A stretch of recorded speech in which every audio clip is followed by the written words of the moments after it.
Hello friends, welcome to literary love. Channel को subscribe करें और बेल आइकन को प्रेस करें ताकि आप कोई भी वीडियो कभी मिस ना करें। साथ ही अब आप हमें फेसबुक पे भी फॉलो कर सकते हैं। फ्रेंड्स, आज की वीडियो में हम बात करेंगे सर फिलिप सिडनी की एक शॉर्ट पोएम के बारे में जिसका नाम है द नाइटिंगेल। इसे 1595 में पब्लिश किया गया था उनकी कलेक्शन डिफेंस ऑफ पोएसी में। फ्रेंड्स, इस पोएम का एक और टाइटल भी है जिसका नाम है फिलोमेला। इस टाइटल को समझने से पहले हमें इसके पीछे की स्टोरी को जानना होगा। ये पोएम बेस्ड है फिलोमेला की स्टोरी पे, जो कि ओविड की मेटामॉर्फोसिस की बुक नंबर 6 में पब्लिश हुई थी। फ्रेंड्स, फिलोमेला और प्रोक्ने ये दोनों दो बहनें थीं और प्रोक्ने की शादी हुई थी टेरियस नाम के एक राजा से। टेरियस जो था उसे फिलोमेला पर बहुत ज़्यादा लस्ट था, यानी वो कैसे भी करके फिलोमेला को पाना चाहता था। और एक दिन उसने फिलोमेला का रेप कर दिया और उसकी ज़ुबान को यानी उसकी टंग को काट दिया ताकि वो किसी को कुछ बता ना सके। मगर उसने एक डिज़ाइन बनाई एक टेपेस्ट्री पर और अपनी बहन को भेजा ताकि उसकी बहन समझ सके कि उसके साथ क्या हुआ है। जब प्रोक्ने ने ये देखा तो उसने गुस्से में अपने ही बेटे को मार दिया और उसका स्ट्यू बनाकर टेरियस को खिला दिया। अब जैसे ही टेरियस को पता चला कि ये खाना जो है ये उसी के बेटे को मार के बनाया गया है, तो उसने उन दोनों औरतों को मारने की कसम खा ली। प्रोक्ने और फिलोमेला दोनों टेरियस से बचकर भागने लगी, लेकिन तभी भगवान ने उन तीनों को बर्ड्स में बदल दिया, यानी उन्हें बर्ड्स में कन्वर्ट कर दिया। प्रोक्ने एक नाइटिंगेल बन गई, फिलोमेला एक स्वैलो बन गई और टेरियस एक हुपोई बन गया। तो ये स्टोरी पर बेस्ड है ये पूरी पोएम। चूँकि इसमें फिलोमेला का जो कैरेक्टर है वो सबसे ज़्यादा इम्पॉर्टेंट है, तो उसी के नाम पर इस पोएम का भी सेकेंड टाइटल रखा गया है।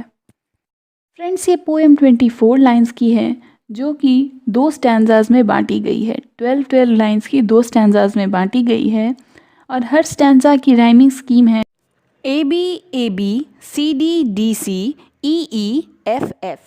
फ्रेंड्स, सर फिलिप सिडनी एक इंग्लिश पोइट, कोर्टियर, स्कॉलर और सोल्जर थे।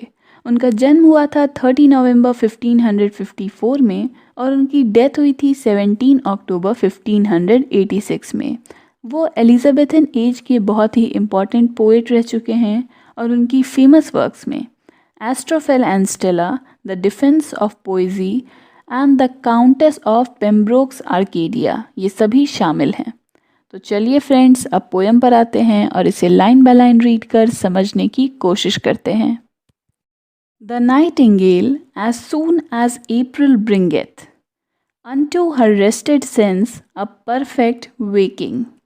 यानी पोइट्स कहते हैं कि जैसे ही अप्रैल का महीना शुरू होता है, अप्रैल का महीना आता है, तो जो नाइटिंगेल है वो अपने रेस्टेड सेंस को जगा देती है। एक परफेक्ट वेकिंग होता है, यानी जो नाइटिंगेल इतने समय तक सुस्त थी, दिखाई नहीं देती थी, ऐसा लगता है मानो वो जाग गई है, उसके अंदर की जो सिक्स सेंस है वो भी जाग गई है।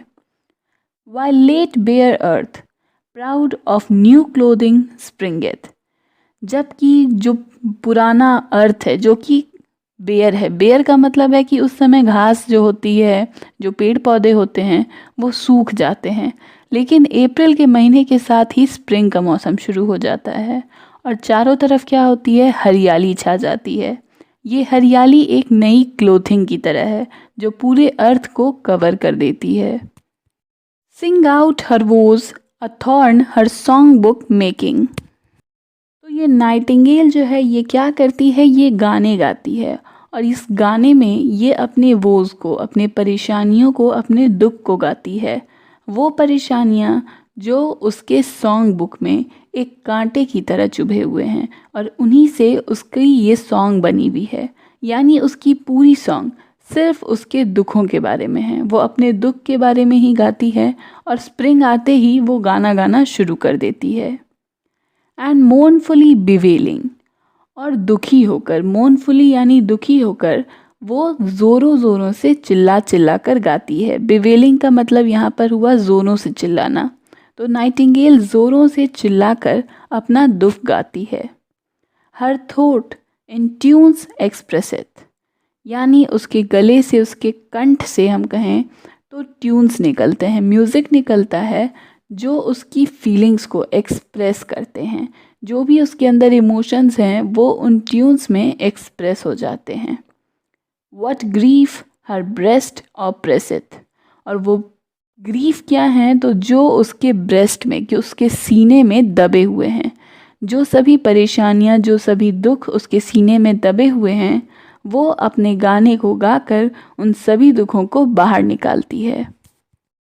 For terious force on her chest will prevailing, और ये दुख, ये ग्रीफ किस बारे में है, तो टेरियस के फोर्स ने, टेरियस ने उसे किस तरह फोर्स किया था, ऑन हर चेस्ट, उसकी इज्जत पर, एक तरह से कहें तो उसकी जो कुंवारापन था उस पर कैसे टेरियस ने फोर्स किया था, उसके बारे में जो दुख अभी भी उसके मन में है, उसी दुख के बारे में ये नाइटिंगेल गाती है।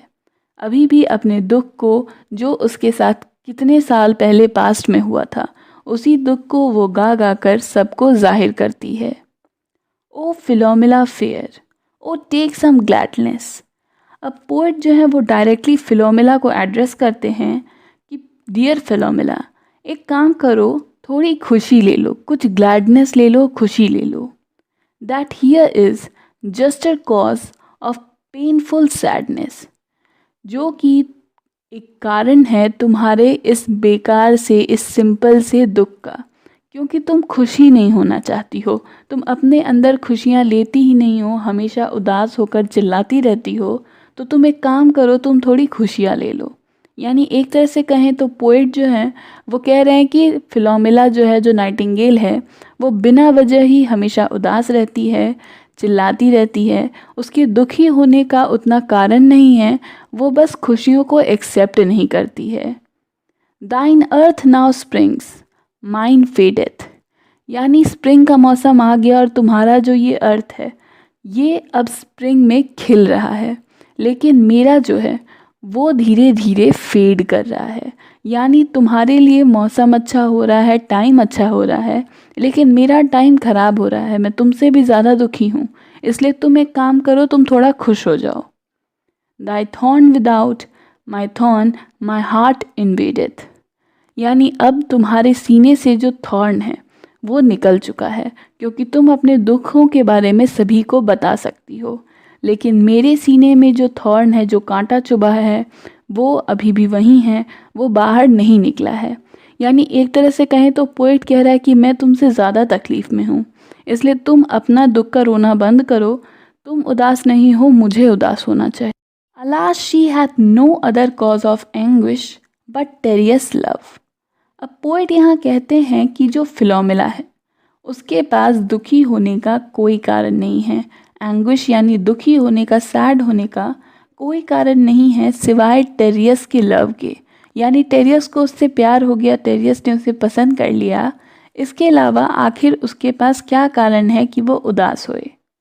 On her by strong hand broken, जिसके स्ट्रॉन्ग हाथों ने, टेरियस के स्ट्रॉन्ग हाथों ने उसे तोड़ दिया।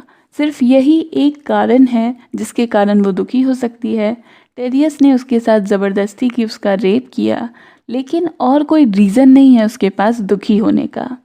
वेरिन she suffering all her spirits languish, जहाँ वो सफ़र कर रही है, जहाँ वो अपने प्रॉब्लम्स के कारण परेशान है, और उसके सारे स्पिरिट्स, जो भी उसकी फीलिंग्स हैं, इमोशंस हैं, वो वहीं पर फंसे हुए हैं। Full woman like complains her will was broken, और उसकी जो कंप्लेन्स हैं वो पूरी तरह वुमेन लाइक हैं। यानी कहा जाता है कि औरतों को हमेशा कंप्लेन करने की आदत होती है, कोई रीज़न नहीं हो तो भी वो कंप्लेंट्स करती ही रहती हैं। बस वही कह रहा है कि फिलोमिला की भी ये जो आदत है, ये जो नाइटिंगेल की आदत है, ये भी बिल्कुल वुमेन लाइक है। बिना वजह के ये कंप्लेन कर रही है कि उसकी उम्मीद को, उसकी खुशियों को, उसकी विल को तोड़ दिया गया।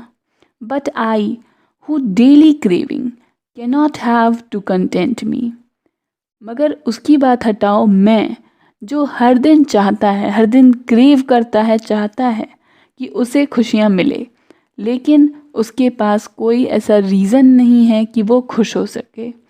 मैं खुश नहीं हूँ, कंटेंट नहीं हूँ अपनी लाइफ से, मेरी लाइफ में ज़्यादा प्रॉब्लम्स हैं।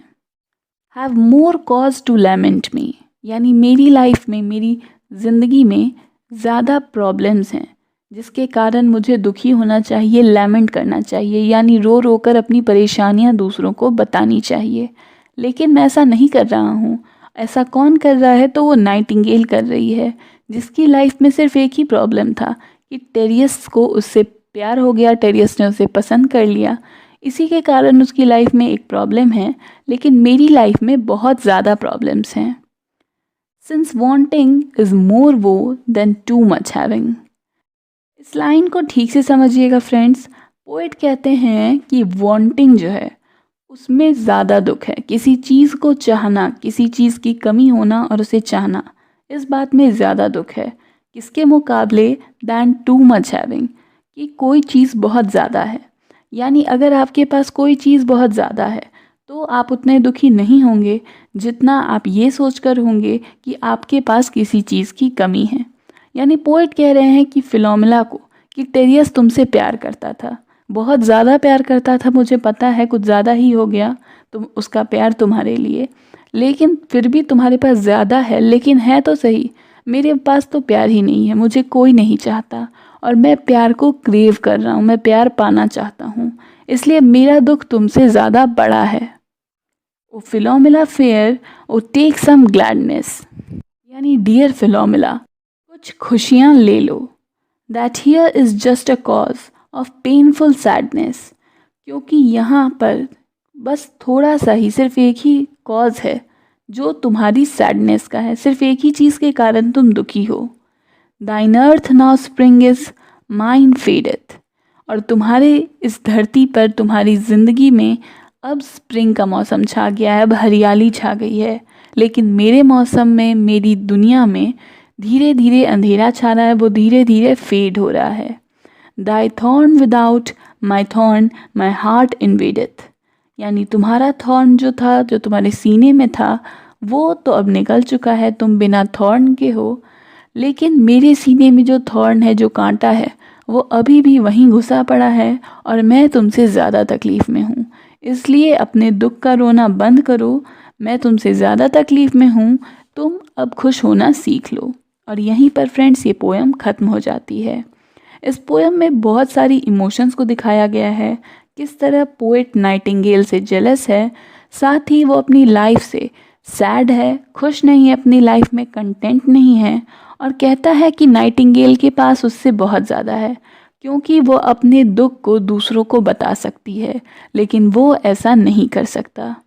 तो फ्रेंड्स, ये थी सर फिलिप सिडनी की पोएम द नाइटिंगेल।